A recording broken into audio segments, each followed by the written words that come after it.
Greetings. My name is Tenicka. In case you're new here, my channel focuses on fashion, travel, and beauty, and a little bit of yapping. Today's video, I'm yapping in a series I like to call Closet Confessions. Now, confession, I'm not in my closet. I'm usually in my closet. I'm actually downstairs, and I'm downstairs because my closet is dirty, child, okay? My closet is dirty. It's going through a reconstruction, okay? It's being redone, JK. It's not being redone, but it is dirty. I have a lot going on up in there, but I'm sitting on the couch down here, and I've been thinking about some things. And I'm like, I want to put this out in the universe in the most respectful way that I can. And I think it's just important because it's a lesson that I've learned. I learned it when I was in a formal work environment. I learned it even as an online personality, as like someone who has some visibility. And it's a lesson that many black women have to learn all the time in different ways. It just never ends. We're going to talk about the Keke Palmer interview with Olandria and Chelley. And full disclosure, I did not watch all of Love Island. I am not. If you are a Love Island stan and you came to ruin my life, get away from me, because I don't listen. I don't know anything about that. Now, my daughter watches Love Island. She was watching every single episode. I watched some bits and pieces, and then I saw a lot of like TikTok videos. I saw different reviews from some of my favorite YouTubers. So I generally have a good sense. But like, if you ask me a character that was like on the show for 2 days, I probably don't know the person. But if you're a black girl in America, or probably in the UK and some other parts of the diaspora, you know who Olandria and Chelley is, okay? Olandria and Chelley are two, in my black girl mind, main characters on Love Island. They're beautiful, they're gorgeous, they're fresh, you know, they're BFFs, they're girlfriends, they're all the things, okay? And they're just such beautiful girls. And so one of them, Olandria, came in second. They did an interview with Keke Palmer. I thought the interview was cute. I thought it was Keke Palmer. You know, Keke Palmer's like Carlos King. They're gonna give you so many compliments. They're gonna be so, they're gonna be so nice. They're gonna be so sweet. Like, you're really not gonna know what's going on, because, you know what I mean? They're so nice about it. Like, it's so hard to clock the tea. You know what I mean? There was no tea there. Keke Palmer was just like, she was very complimentary. But I saw a lot of online critiques, and I saw some stuff on Threads, and I saw some stuff on TikTok where people were just saying the questions weren't substantive. So some people felt like some of the questions that Keke asked, they weren't hard enough. They didn't really elicit like the real hardcore responses. Like, I think people went in with an expectation of what they wanted Olandria and Chelley to say. Like, they wanted them to address Huda. They wanted them to address, like, especially Olandria, like Tyler, and kind of this fantasizing, which she addressed a little bit of like the black men archetypes, and like, you know, black love, and like being deeply invested in black love, and how that can sometimes be humiliating for black women and harmful for black women. Like, the colorism dynamic between Olandria and Clark, and just like how that looks, you know, to the public and to, you know, black women who are watching it. Just like kind of these like more in-depth questions, and also just addressing like some of the racism that they faced from like fans, and discrimination, and like online hate. And they kept it very Girl Scout.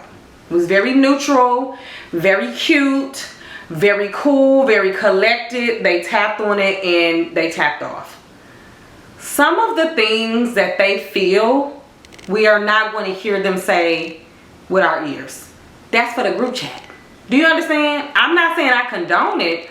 I believe that black women should be able to live in a world where we should be able to react just like other people, just like other women, just like other, you know, anyone from any gender, and to still be able to command respect, and still be able to have opportunities, and to still be able to monetize, and still be able to make money off of our visibility. It is very clear that Chelley and Olandria know that if they spoke out and they said anything and how they felt, or what we perceive them to feel, right, about all this online hate, and these girls are throwing shots at them and being shady towards them, the girls on the show, and also these girls offline who are having a weird parasocial relationship with them, right? Like some of these girls, other girls stands, they're like coming for them.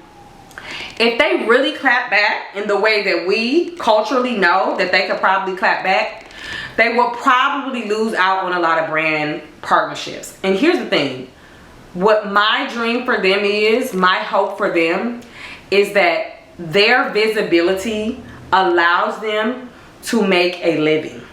That through their visibility, they are able to monetize their visibility. However way they see fit. Whether that's modeling, whether that's acting, whether that's podcasts, whether that's shows, whether that's brand deals. However way they see fit, I want to make sure that they are able to monetize.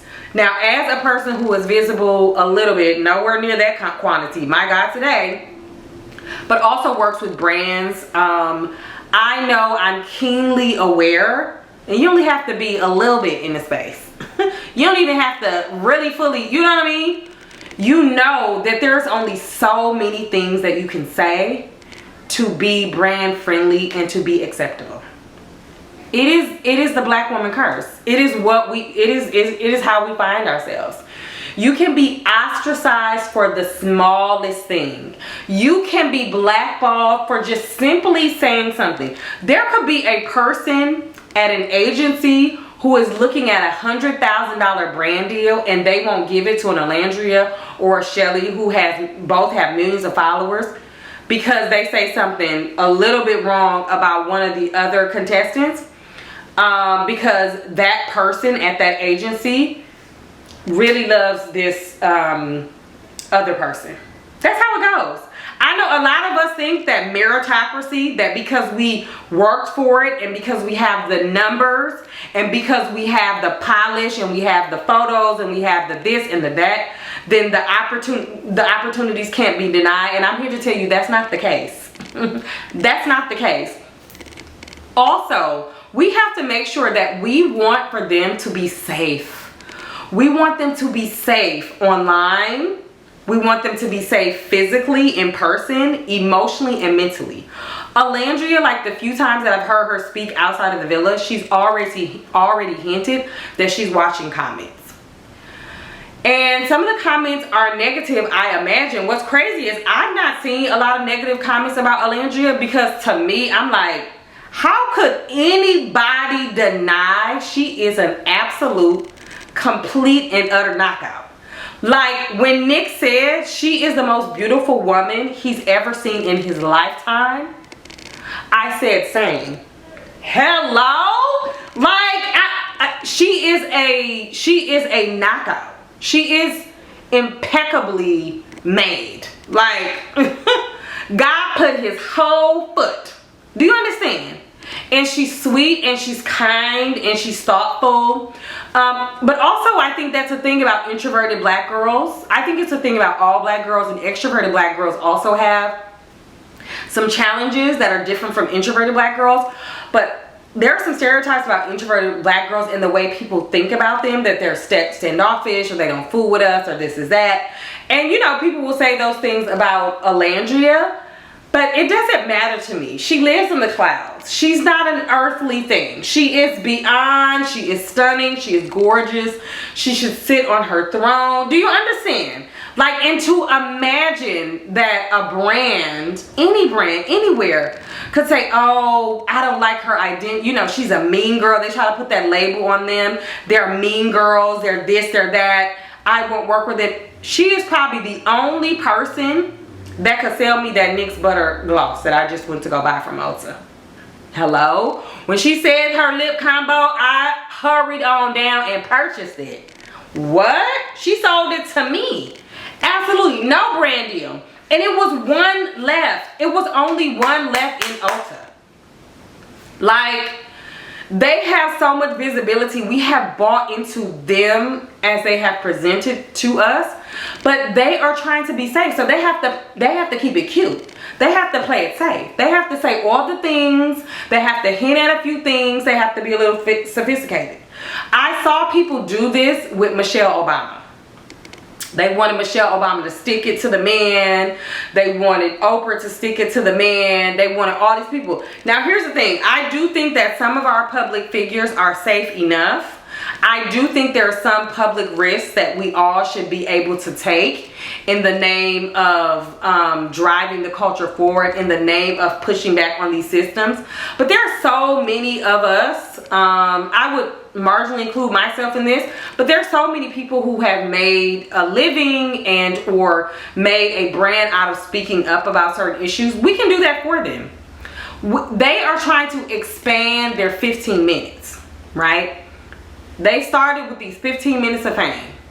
I think they will have longevity in this space. I think once it comes to the right manager and all of these things, they will have so much longevity in this space. But we have to make sure that we are protecting them. Did I expect them to reveal something jaw-dropping? No, I didn't. Would it have been nice? Yeah. You know what I mean? I would have thought it was, I would have liked it. But at the detriment of their ability to financially come up from being on Love Island, no.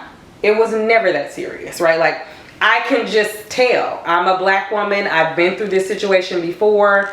I understand what it's like to feel muted. I understand what it's like to be the Girl Scout. I understand what it's like to not be able to give the audience your entire truth and to be able to really toe the line, because that's the line that needs to be told. I understand that. And a lot of us understand that because we exchange our labor for money, because we work. And we know what it means to have someone else perceive you, and their perception of you really determines your ability to have money. Now, here's the thing. There will be times in their career, in their life, where they have to speak up. But they will have to pick and choose their battles wisely. And they've been black women their whole life, so they know exactly how to play this game. They gave us nuggets. Listen, we can read between the lines, right? But let's be real. It's not just us sitting here watching. It's not between us.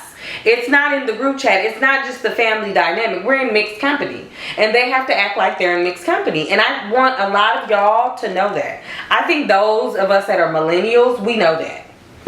We already know that. We don't need them to say anything. Nothing at all. Because we know exactly how they were feeling. It is familiar to us. We get it. But I want y'all to understand deep in your soul, especially the younger generation, like Olandria and Chelley have to play this right in order to build longevity and financial security. They can make money that can change the trajectory of their life for the rest of their life. The kind of money that they can touch can change generations for their family. I don't know if y'all fully understand how much money be at stake, right? This is not a little chump change. This is not a $5,000, a little $2,000. No. This is multi-year, $2 million, $3 million contracts, and like 12 of them. Do you understand? Like, this is serious business. And so their ability to be liked, their ability, especially Chelley's ability to be the girl next door, Chelley's ability to be the 90s fine, you know, like Chelley's ability to be the baby doll is really important, right? Like, and yes, there may be a part of you that feels sad for them, that they can't have their agency, that, you know, but like, here's the thing. This is what it is. This is what it is. That's why we need to protect them at all costs. We need to protect them. I really believe that we need to protect them. We need to protect them. They have done nothing but exist publicly online. They were not mean girls. They were beautiful girls. They were charming. They were sweet girls. They played in so many ways. They were human. They had flaws. You know, I didn't witness anything problematic. They're in their 20s. They will be fundamentally different people in 10 years. Fundamentally different people. but who they show themselves to be on the show will be a reflection of how people see them from years to come. But my hope and my dream and my aspiration for them is that they monetize their visibility, that they maintain their physical and mental health, that to the extent the men in their lives are the love of their lives, they treat them well. To the extent they're not the love of their lives for the rest of their lives, I hope they still have a great romance, right? That is my hope and dream for them. I hope they ignore anything that's unbecoming, because the outpouring of love was so much stronger than the negativity. It was so much stronger. Like, they are beloved, and I hope they know that and they see that, and we could read between the lines. They didn't have to tell me nothing, because I could, just the signals alone, the little bit of nuggets they gave us was enough. And I think also they're going to say so much for the reunion, right? This predates the reunion. This predates some of the negative comments, so they really didn't have, you know, a lot to go on. They didn't see a lot of the episodes, so, you know, this is like fresh out the villa. It's a refreshing take. You know, they're still being Girl Scouts, and I love that for them. I love that for them. I'm not going to say, oh, they were being classy and they were taking the high road, because I don't think there's nothing wrong with, you know, letting the girls have it and throwing a little shade, and that's still being classy. Hello? I don't think there's anything wrong with that either. So I don't want to, like, push all these respectability politics narratives on them and say, oh, they're being so classy. I mean, of course they were being classy. That's who they are. But you know what I mean? Like, let them exist in all of their complexities. Let them exist in all of their youth. Let them exist as safely as they can in all of their visibility. Let us allow them to take their time and their space. And, you know, it was just great to see them on my TV screen, honestly. Every time I see the two of them, I just smile. As a person who sat next to Serena from Love Island at Sergio Hudson's show and had no idea who she was. I had no idea who she was. She was a lovely girl. She was a woman I was sitting next to. She had someone there that was assisting her and helping her with her hair, but I thought maybe she was a model or something, that I didn't know who she was. And my daughter was like, Mommy, that's Serena from Love Island. I didn't know who she was, but she's a lovely girl. And so this year's the first year I'm really kind of like somewhat plugged in, and I see the charm. Like, I totally understand it. I totally, like, we're rooting for them. We're engulfed in their lives, but we need to calm down. Okay, we need to calm down. We're having a parasocial relationship with some young women who need space to live their lives, and they need cover. Okay, they need a little bit protection from us to make sure that they can live their lives and they can maximize these opportunities, because I cannot wait to see where they go from here. That's my little spiel. That's my little 2 cents. Y'all know how it feels for people to be pushing up on you, to be asking you, oh, what's your hot take? And then they use that hot take and weaponize it against you. We know how that feels when you get called down to HR and they ask you what really happened, and you say everything that happened, and now all of a sudden you the one getting fired.